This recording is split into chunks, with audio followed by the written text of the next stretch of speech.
चमचमीत खमंग रेसिपीसाठी रुचकर मेजवानीला सबस्क्राइब करा आणि बेल आयकॉनवर क्लिक करा। आपल्याला रोज टिफिनमध्ये काय द्यायचं हा एक मोठा प्रश्न पडतो। त्याच्यासाठी आज आपण एक आलू भेंडीची रेसिपी बघूया। एका कढईत आपण 4 टेबलस्पून राईचं तेल गरम करून घेऊया। राईच्या तेलाने एक छान स्वाद येतो या भाजीला। तेल आधी आपण चांगलं कडकडीत तापूया, त्याला धूर येईपर्यंत। मग आपण फ्लेम मीडियमवर ठेवूया।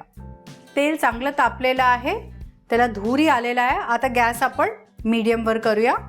ह्या तापलेल्या तेलात आपण पाव चमचा ओवा घालूया। इथे मी 3 बटाटे सोलून लांबट चिरलेले आहेत, ते आता ह्याच्यात आपण घालून कुरकुरीत तळून घेऊया।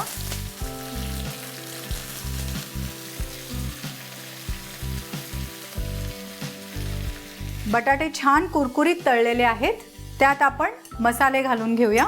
अर्धा टीस्पून हळद, 1 टीस्पून लाल तिखट, 1 टीस्पून जिऱ्याची पूड, जिरं मी छान भाजून घेतलेलं होतं, 1 टेबलस्पून धण्याची पूड, धणेही भाजून घेतले होते, 2 हिरव्या मिरच्या बारीक चिरलेल्या।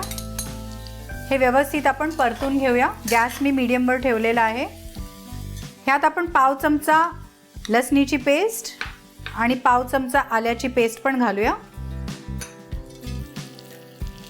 इथे अर्धा किलो भेंडी घेतलेली आहे, त्याची टोकं कापून मध्ये त्याला अशी चीर पाडलेली आहे, म्हणजे मसाला त्याच्यात आत जाईल।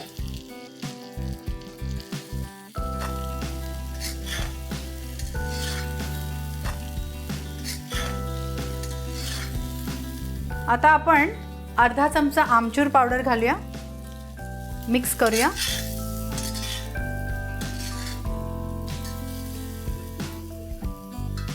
चवीप्रमाणे मीठ।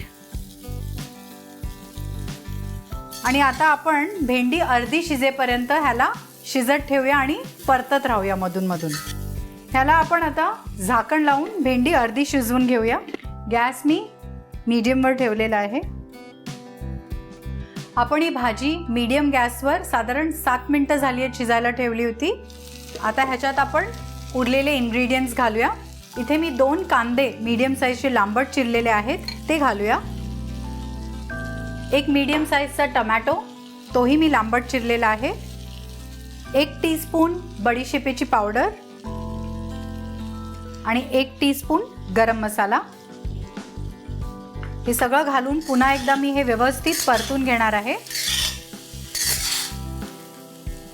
ह्या भाजीचा रंगच बघून आपल्याला तोंडाला पाणी सुटतंय।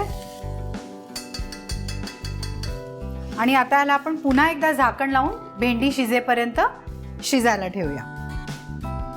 10 मिनिटं आपण ही भाजी मीडियम गॅसवर शिजायला ठेवली होती। ही आता तयार झालेली आहे।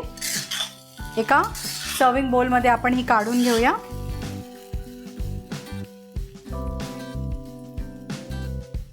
ही भाजी तुम्ही चपाती किंवा पराठ्याबरोबर डब्यात पॅक करून देऊ शकता। तर ही रेसिपी तुम्ही नक्की ट्राय करा आणि मला कळवा। अशाच टिफिन रेसिपीजसाठी रुचकर मेजवानीला सबस्क्राइब करा।